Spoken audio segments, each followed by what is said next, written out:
So carnivorous plants are very unique types of plants because they do not rely on water or sunlight to grow.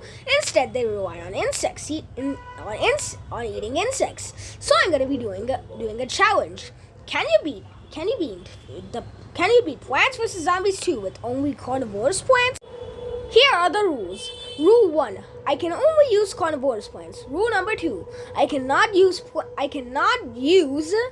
power-ups. Rule number 3. I'm allowed to buy plant food, but I'm allowed to buy plant food. I'm allowed to buy plant food if my plants earn it. However, I cannot replay levels for coins. Locked and loaded levels and conveyor belt levels will be skipped. Rule number 4. Number 4. I'll be starting from ancient Egypt day 7 since days 1 to 7 are tutorial levels. So yeah, anyways, let's get into the video. On level 1, aka 7, there were these pre-planted plants, and I decided to shovel them. I think these were meant to show off the excavator zombie and its weaknesses. So yeah, I shoveled them. And I made the genius strat to bring toadstool first, even though I could have. Wait. So I think I put the toadstool first because there was explorer zombies, and I heard that Chomper sometimes doesn't eat the explorer zombie. So I decided to plant a toadstool first. Instead of wet down a lawnmower. Yeah, we're literally sacrificing lawnmowers in the very first levels. Wow. Now, since we have basically no variety of plants, this is gonna be kind of hard.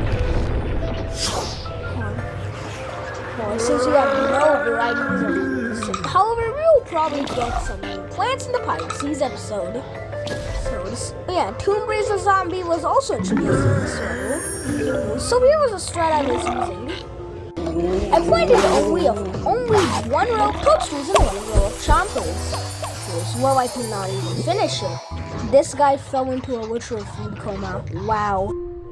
Day 9 was pretty boring, not gonna lie. I mean, the only thing I'm doing in these levels is just Chomper and Toadstool. So you're just gonna be skipping through the actual important level. Toadstool is actually incredibly clutch with this camel gun since it acts as an extra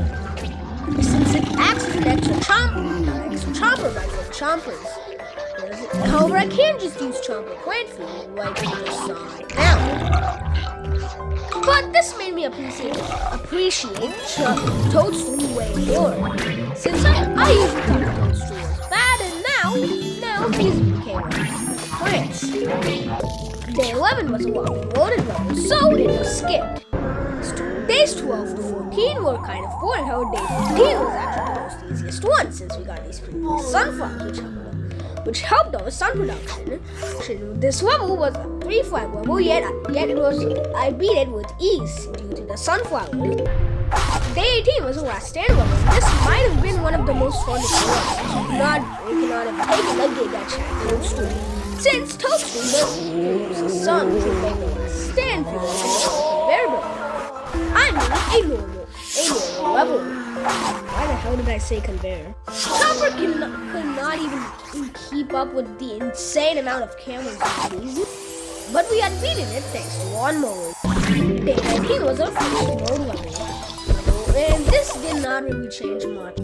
That's my boy Toadstool right up here. Day 15 was just Day 20 was just a copy-paste of Day 15, since the only thing that happened is that we did now have to do one extra sunlight, which the level was happening with ease. 3 of my plants were chosen in Day 21, which didn't even matter since we only had 2 plants to use. Day 22 was a mode level that really did not change that much.